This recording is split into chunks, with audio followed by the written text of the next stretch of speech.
सगळ्या राज्याला ही परिस्थिती माहिती पडावा, प्रत्येक राज्यातल्या प्रत्येक कॉन्ट्रॅक्टर बंधू भगिनीपर्यंत हा मेसेज पोहोचावा म्हणून आम्ही एक प्राथमिक स्वरूपामध्ये ज्या मिटिंगमध्ये काही गोष्टी घडल्या त्या आपल्याला कळू इच्छितोय. 18 तारखेचं आपलं आंदोलन जे आहे हे निर्णायक टोकाला आपल्याला पोहोचवायचं. याचं कारण असं, आज जी बैठक झाली या बैठकीमध्ये मंत्री महोदयांनी मी मुख्यमंत्र्यांचं बसतो, त्याच्यावरती विचार विनिमय करतो आणि मग निधी किती देता येईल ते आम्ही ठरवतो.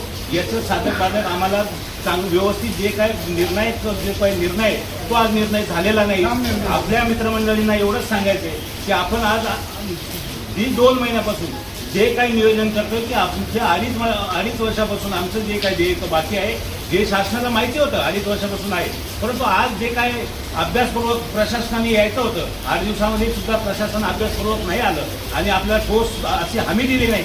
आज आपल्याला 18 तारखेचं आंदोलन हे 18-19 तारखेला म्हणजे बेमुदत आंदोलन आपल्याला हे पेटवावे लागेल. याचं कारण असं, सरकार त्यांची तयारी करते, आपण सुद्धा आपली तयारी केली पाहिजे. याचं कारण असं की आपल्याला निर्णयापर्यंत पोहोचायचं आहे. आपल्याला हे पैसे 2 टप्प्यामध्ये दिवाळीच्या पहिले आपल्याला 2 टप्प्यामध्ये हे पैसे मिळावा आपली ही अशी मागणी आहे.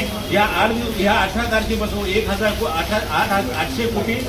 800 कोटी आणि नंतर 2 महिन्यामध्ये 3,000 ते 4,000 पर्यंत ते तरतूद करावी आणि हे आदिवासी विभागाचे ज्या पद्धतीनं पैसे लटकले त्याच पद्धतीनं ग्रामविकास असेल, सार्वजनिक बांधकाम विभाग असेल, पर्यटन विभाग असेल, जलजीवन मिशन असेल, असं जे काही 800-900 कोटीचं जे काय राज्याचं जे काय 9,000 कोटीचं जे कोलमडलेलं बजेट आहे हे सरकारने प्रथम हे प्रायोरिटीवरती देण्याचा प्रयत्न केला पाहिजे. कारण हा जो काही कॉन्ट्रॅक्टर बंधू आहे हा विकासाचा कणा आहे आणि हा जर आज कोलमडून पडला तर राज्यामध्ये मग काय तुम्ही काय बाहेरच्या देशातले लोक आणणार का, किंवा तुम्ही गुजरात, तुम्ही कर्नाटक इकडल्या लोकांना बोलून आणणार का? महाराष्ट्रातला तरुण आज देशोधडीला लागतोय, महाराष्ट्रातले सगळे उद्योजक देशोधडीला लागतात आणि हे सरकारने आणि हे मंत्री महोदयांनी आणि आमच्या मुख्यमंत्र्यांनी याच्यावरती अत्यंत सिरियस, अत्यंत अभ्यासपूर्वक 2 दिवसामध्ये जर निर्णय घेतला नाही तर 18 तारखेला ही सगळी लोक आझाद मैदानावर येणार आहे